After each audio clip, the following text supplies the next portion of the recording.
अस्सलाम वालेकुम। Logic saver community में आपको खुशामदीद कहता हूँ। उम्मीद करता हूँ कि आप सब खैरियत से होंगे।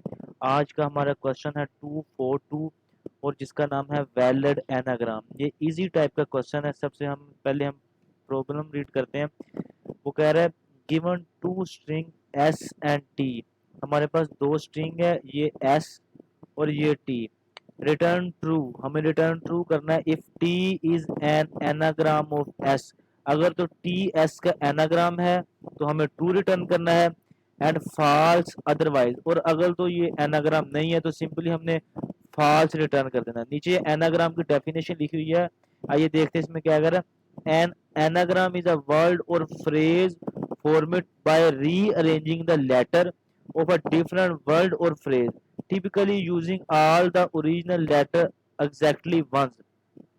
अगर हम सिंपल अल्फाज में इसकी देखें एनाग्राम की, एनाग्राम ये होता है कि जो यानी एस में अल्फ़ाबेट या करैक्टर है वो टी में भी हो।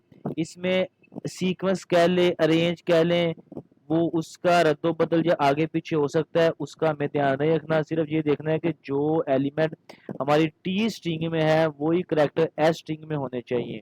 अगर तो टी करैक्टर वाले स्ट्रिंग में करैक्टर जो है वो हमारे एस में हुए तो सिंपली वो हमारा एनाग्राम है और हमने उसको ट्रू रिटर्न कर देना। यहाँ पे देखें सबसे पहले ए आता है, एस में देखेंगे एन में जी ए है, एन है इधर भी एन है, जी इधर भी है, आर इधर भी है, एम इधर भी है। रीअरेंज है, ऑर्डर इनका हो रहा है लेकिन जो इसमें है वो भी है, सिंपली आउटपुट ट्रू आ गई। सेकंड एग्जांपल देखते हैं, एस में है आर ए टी जबकि टी में है सी ए आर, यानी आर इधर है इधर है, ए इधर भी है इधर भी है, टी इधर है लेकिन इधर है ही नहीं, अरेंज भी नहीं है, रीअरेंजिंग भी नहीं लेकिन है भी नहीं, सिंपली इसने फॉल्स रिटर्न कर दिया। आइए हम इसकी लॉजिक देखते हैं कि इस पे लॉजिक क्या लगेगी, ये होगा कैसे। सिंपली हम इसमें डिक्शनरी यूज करेंगे। डिक्शनरी में कीज और वैल्यू होती हैं। इसमें हम दो डिक्शनरी यूज करेंगे, एक का नाम हम कोई भी रख सकते हैं, एक का नाम हम एस रख देते हैं और एक का नाम हम टी रख देते हैं। ये हमारे पास एक्स वाली हो गई, ये हम इधर टी वाली सिंपली डिजाइन कर लेते हैं। ये मैं ड्राई रन कर रहा हूँ। लॉजिक इसी तरह तकरीबन बनता है कोड के पीछे। लॉजिक से क्वेश्चन समझना आसान हो जाता है, कोड लिखना आसान हो जाता है। सिंपली हम इसमें देखेंगे, हमारे फर्स्ट एग्जांपल में हमारा वर्ड ही था जो था वो था एनाग्राम जी। इसमें देखें सबसे पहले हम दो डिक्शनरी ले लेंगे, एक एस नाम की एक टी नाम की। फिर हम अपने जो वर्ड होंगे वो उस डिक्शनरी में ऐड करेंगे और उनकी साथ में जो वैल्यू होगी, वैल्यू की जगह हम उनकी यानी लिखी जाएंगे ये कितनी बार आया है, और एंड में हम जाके उनको कंपेयर कर लेंगे। सिंपली देखें हमारे पास एस डिक्शनरी में हम सबसे पहले ए ऐड करेंगे। ए हमारे पास कितनी बार आया है, ए हमारे पास हम देख लेते हैं, ए हमारे पास जनाब आया है 2 बार। तो सिंपली हम इधर ए यानी डिक्शनरी में 2 बार आ जाएगा, इधर एन हो जाएगा, एन देखेंगे एन हमारे पास कितनी बार आया है, एन हमारे पास आया है 1 बार। तो सिंपली हम एन के आगे उसकी जो वैल्यू होगी उसमें 1 लिख देंगे। और सिंपली उसके बाद जी देखेंगे, जी हमारे पास जी भी 1 बार आया है। जी भी जो जी होगा वो भी हमारे पास एक ही बार आया है। इसमें हमने ऑर्डर का यानी ख्याल नहीं रखना, सिर्फ देखना है जो उधर है वो उधर है। हम अब देखेंगे आर और एम, आर भी 1 बार है, एम भी 1 बार है। सिंपली जो आर होगा वो भी हमारे पास 1 बार है और जो एन होगा वो भी हमारे पास 1 बार है। सिंपली इसी तरह ही हम जो हमारी डिक्शनरी टी होगी ना वो भी इसी तरह डिजाइन करेंगे। देखिए एन उसमें जो एन है वो कितनी बार आया है, एक बार। ए कितनी बार आया है, 1 2 3 बार आया है। जी भी 1 बार आया है, आर भी 1 बार, एम भी 1 बार। यानी सेम जो इधर है हम दूसरी डिक्शनरी में यानी अलहदा ऐड करेंगे, लेकिन ये तो क्वेश्चन है ना। ए हमारे पास भी सिंपली 2 बार आया है, एन हमारे पास 1 दफा आया है, उसके बाद जी हमारे पास जनाब जी भी हमारे पास 1 दफा आया है, आर भी हमारे पास 1 बार आया है और एन भी हमारे पास 1 आया है। सेम देखें जो टी में करैक्टर है वो इसी में करैक्टर है, काउंट भी सेम है, तो ये हमारा ट्रू होगा। एंड पे जाकर हमने दोनों डिक्शनरी देख ली, एंड में जाके हम कंपेयर करके देख रहे हैं कि अगर एस डिक्शनरी टी के इक्वल है तो सिंपली हम ट्रू रिटर्न कर देंगे, नहीं तो फॉल्स रिटर्न कर देंगे। ये हमारे कोड का लॉजिक था। आइए हम कोड की तरफ जाते हैं। इसमें कोड कैसे होगा, इसमें सबसे पहले तो हम एक कंडीशन लगा लेंगे।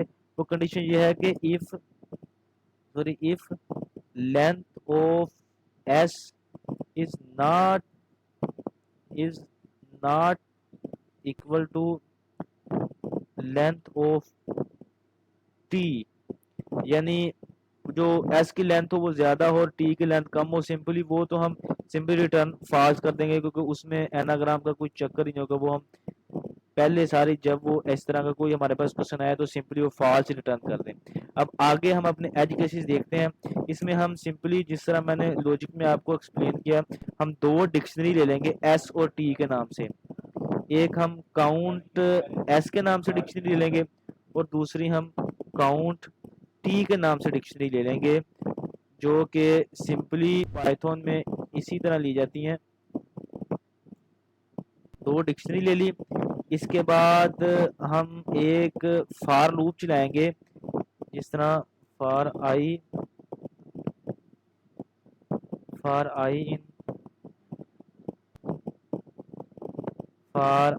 इन रेंज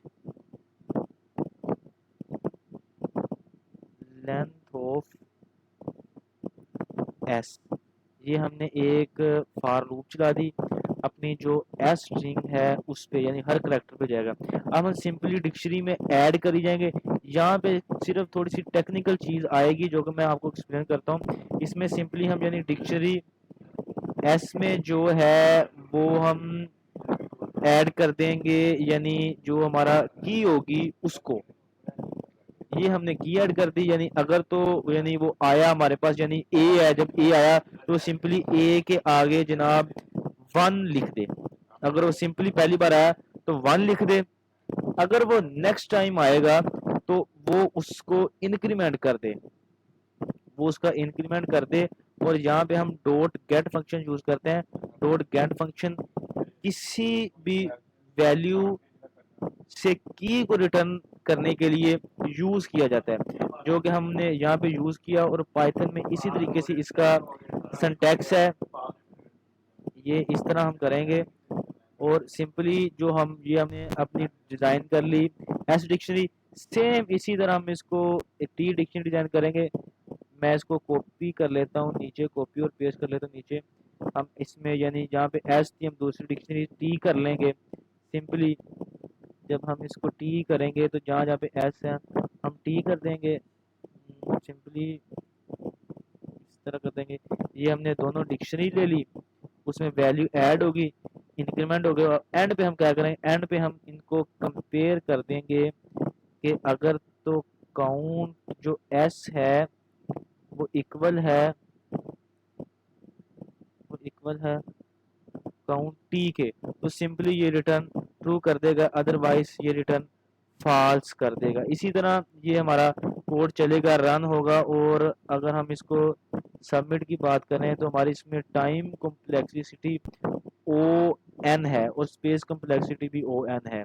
इसी से आज के क्वेश्चन का खत्म करते हैं। मिलते हैं कल नए क्वेश्चन के साथ। अल्लाह।